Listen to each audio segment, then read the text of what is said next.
So it's really interesting to see that these players in Japan, they actually do play rock, paper, scissors in order to choose who goes first.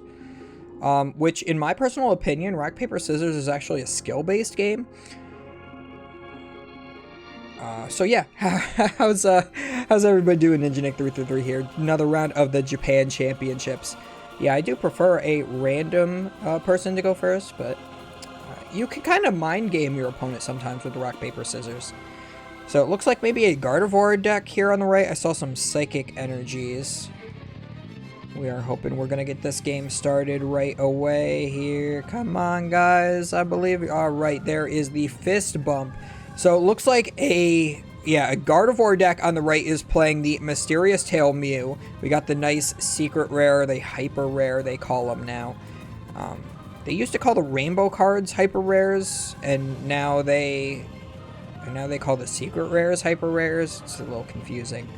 And it's against a Mew VMAX deck, so I'm surprised it took us this long to see a Mew VMAX deck. I think that that's one of the greatest decks it ever made in Pokemon, I would have to say. A lot of people like to complain about how oppressive Lost Box was, or not Lost Box, not Lost March. What was it?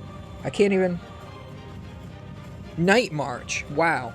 I can't believe it took me that long to remember the name of it. People used to talk about how oppressive of a deck Night March was and how it needed to be banned and all that stuff. Mew VMAX is on a whole nother level from that deck, I'll tell you. They've printed multiple cards that completely decimate this deck, and people still play it to tournament wins still. It's absolutely crazy. Mew VMAX can be one-shot by just throwing a Drapion down. You get to take 3 free prize cards. Doesn't matter, Mew can still win. They decide to just... Oh, Path to the Peak turns the whole deck off. Well, now Mew plays Path to the Peak to shut off your Drapion. Oh, this new Spiritomb card comes out. Well, guess what? I guarantee to you that this Mew deck is playing Spiritomb in it for the mirror. I guarantee it. Because then that way you don't have to put down Path to the Peak. And you can always penny it back into your hand at any point to, you know, draw some more cards with your Genesects. So we're actually getting set up here. We've played a Level Ball to get another Ralts into play. We've used our concealed cards to discard a Psychic Energy into the discard pile where we want it in order to draw an additional 2 cards. Both these players are 5-0, so we will likely see a pretty good game out of both of these players, especially with the setup that this Gardevoir deck is getting. You usually want to see a minimum of 3 Ralts on the first turn onto the bench, preferably all 4 if you can, but I mean, there's always a good likelihood you prize at least 1, right? Oh, and it looks like we had another one in. Oh man, we are able to go for the full 4 Ralts, along with a Mew in the active, an energy attachment for turn, and a Radiant Greninja as well. That's the immaculate turn 1 setup that deck always wants to go for. Now this Mew, it looks like it is playing Fusion Strike Energy in it, so this has likely got Meloetta in it as well. This deck can actually attack turn 1 with the Meloetta. Looks like we are deciding exactly how we want to play our hand out, choosing what we want to discard with the Ultra Ball, if we want to play the Cram-O-Matic, exactly where we're going to go from there. So we are using the Ultra Ball. We're going to discard another Ultra Ball in a Mew VMAX. I think those are fine discards. I would rather, like, you know, if you draw into an extra Ultra Ball like that, I guess it's fine to discard it. You would have preferred it to stay in deck for use in a future turn, so you can draw some extra cards with Genesect. Looks like we also have the Ice Skew in here, which allows you to bench snipe damage based on the amount of Fusion Strike energies that are in play. So maybe we don't even have the Meloetta, maybe we just have the Ice Skew. More than likely we have both. I would think that that's a fair assumption.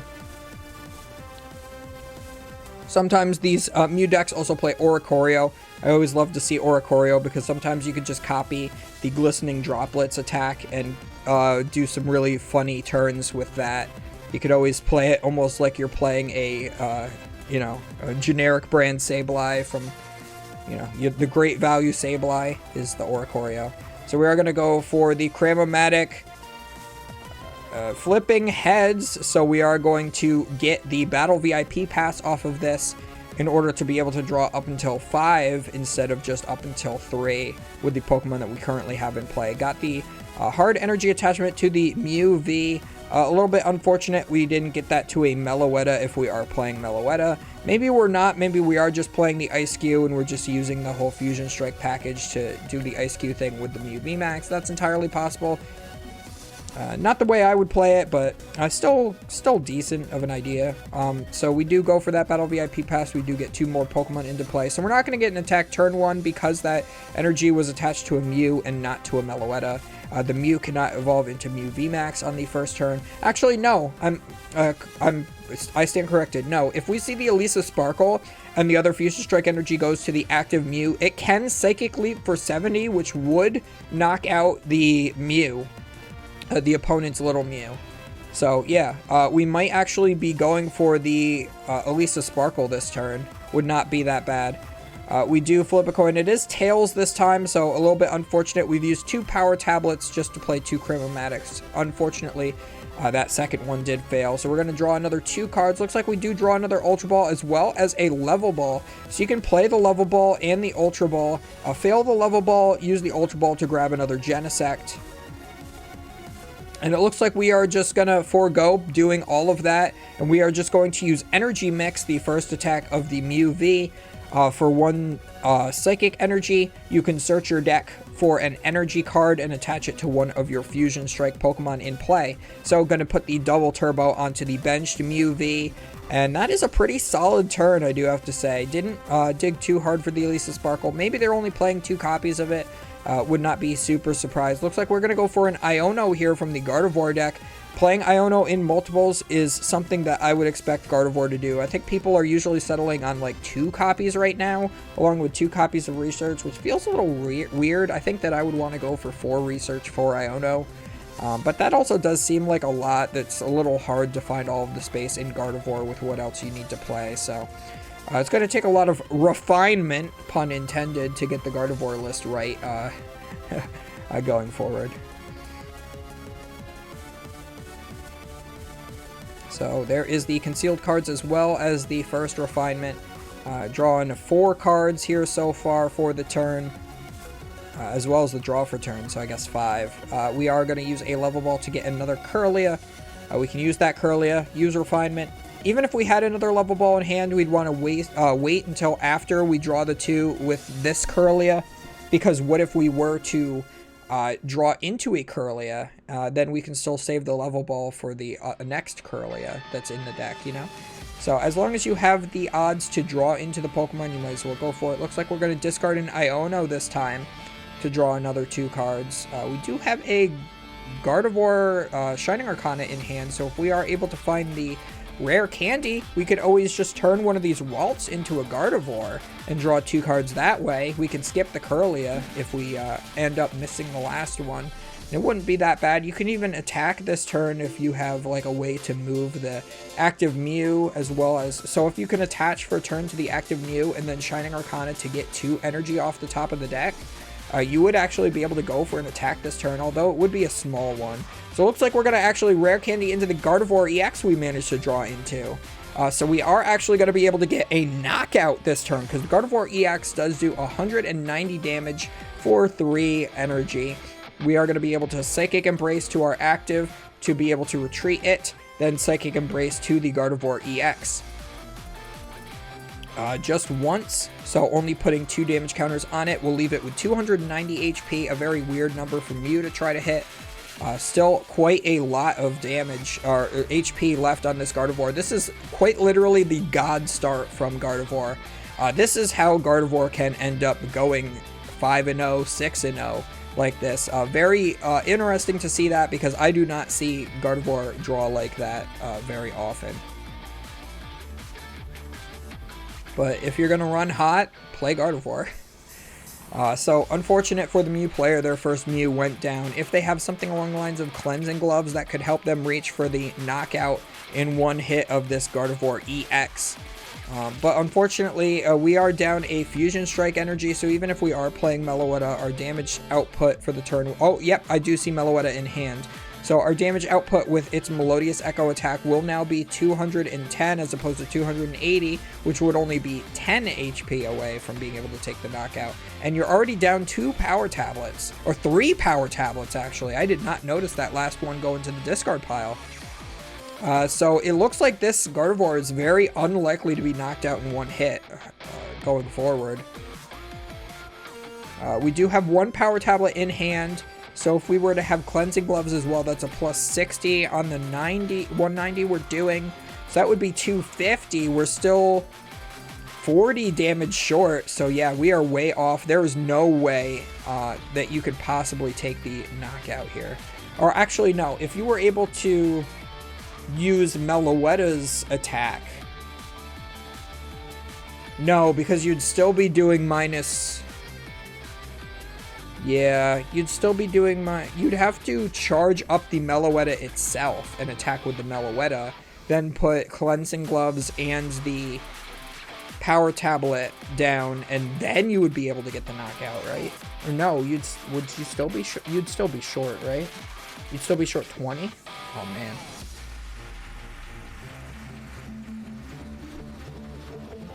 Yeah, so this is looking really rough for Mew. They might still be okay. They can always just, you know, maybe go for the, what's it called? The Max Miracle this turn. They could try to evolve their benched Mew. They did discard a Mew V Max turn 1, so a little bit unlikely. They're going to need another Mew V on the bench as well because they need an option in order to be able to use Psychic Leap. They could use Psychic Leap this... See, what you want to do is you want to Techno Blast this turn and then Psychic Leap with the same Mew the next turn. Looks like we drew into the Elisa Sparkle off our own Judge, so that's not really helpful here. Yep, we're just going to go for the Techno Blast. So on this next turn, you're going to want to retreat and switch cart back into the Mew VMAX that will now have 190 damage on it, most likely. Or maybe they just retreat into a different Gardevoir and be able to hit for a bunch of damage with a one prizer would not be too bad either. You could make that Psychic Leap play irrelevant because you can't usually you use Psychic Leap to knock out like the Shining Arcana Gardevoir after it has a whole bunch of energy on it. Like it went for a one shot on one of the Pokemon V or something. It's got like 20, 40, 60 HP left, something like that. Use Psychic Leap it, knock it out, as well as shuffle the damage back into your deck so it's effectively healed off. You keep two Mew Vs in play so one of them doesn't get boss knocked out. It looks like we do see the boss's orders along with the POW pad to put it right back into the deck. And we are going to be able to go with the knockout yet again, be able to take 4 prizes with just this one Gardevoir EX. I think if you're going to attach that energy for turn, you put it onto one of these Curlias here. You don't mind using a Psychic Embrace to move this Mew. You're going to need a Psychic Embrace Gardevoir EX in order to take a knockout next turn, no matter what anyway, in order to get any sort of attack off. Or you could just promote the Curlia and then attach for a turn and try to get at least one energy off the Psychic or the Shining Arcana as well. But there is one Shining Arcana Gardevoir in the discard pile most of the time. These decks do play 2. There was a while where a lot of the American lists were playing only 1, but I always felt like that was incorrect. I've always been playing 2. So there's likely still 1 in deck, and of course there is the option of Super Rod or Miriam as well. I think a lot of these decks have been cutting Miriam in favor of the reprinted Super Rod, because it's just a lot better. You don't have to play your supporter for turn in order to do it. So we do get another Mew V down here. We are able to use Genesect to draw a couple of cards here. We only have 5 Pokemon in play. We do get a Nest Ball and a Forest Sealstone, so we can use that Nest Ball to get another Pokemon into play if we still have any left in the deck. I would assume so. There should still be at least a Genesect and maybe another Mew V. It looks like we do have the Ice-Q as well. So now that that Ice-Q is in play, let us look up what exactly the attack does. So the Fusion Strike Ice-Q has an attack called Block Slider. Choose one of your opponent's Pokemon. It does 40 damage times the number of Fusion Strike energy, or number of, yeah, Fusion Strike energy attached to your Pokemon. For some reason on TCG Player, the description just says Fusion Energy, but the picture of the actual scan of the card says Fusion Strike Energy. That is technically a difference, because there could be another Fusion Energy. So 40 damage times the amount of Fusion Strike energy as a bench snipe.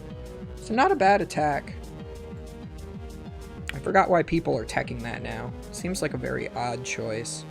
But I know there's a specific card that they're trying to counter with that, is why they're playing that.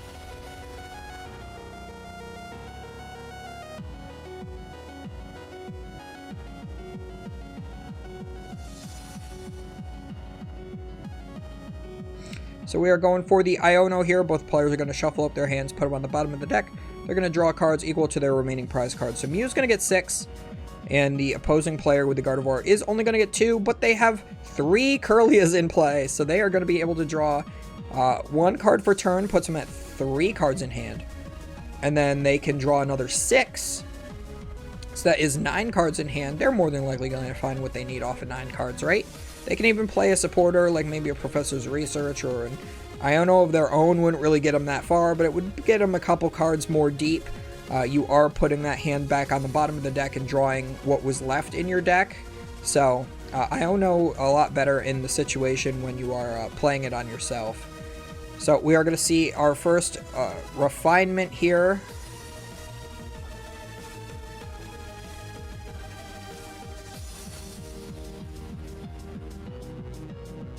I'm pretty sure people are shooting each other in the woods right now is what it sounds like in my backyard. I keep hearing that all the time now. It's getting a little concerning.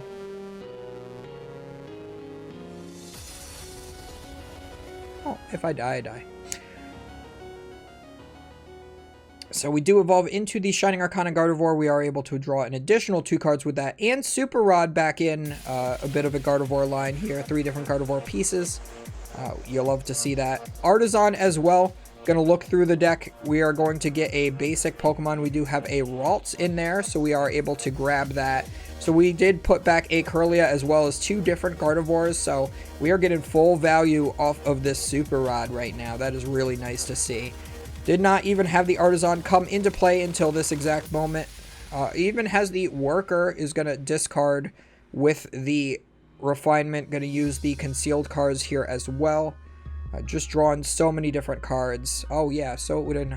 So 11 cards deep. They're able to see off of the Iono and the Greninja and the 3 Kirlias, and then 13 because of the Shining Arcana Gardevoir. So yeah, now Iono for 13 doesn't really feel good, does it? When it's supposed to be like an Iono for 2 and your draw for turn. But instead it's an Iono for 12 and a draw for turn. It's almost like you played Colress, the original Colress on your opponent. So we are going to retreat. We're going to use the Psychic Embrace to load up this Gardevoir Shining Arcana. We're going to bring up that nice Genesect, which is an easy knockout. And unfortunately for the Mew deck, sometimes those Genesects and those Mews are just a little bit too much of a bench sitter there. You can't always force your opponent to go through your VMAX that can effectively heal itself. So a little unfortunate there. The Mew deck didn't draw horribly, but the Gardevoir deck just drew off the rails, really. It just went absolutely bananas. So as always, do not forget to comment, like, and subscribe. Feed that YouTube algorithm because it's really important to help push these videos out to new people. If you hit that like button and comment any of your thoughts down below and all that good stuff, we will see you guys next time.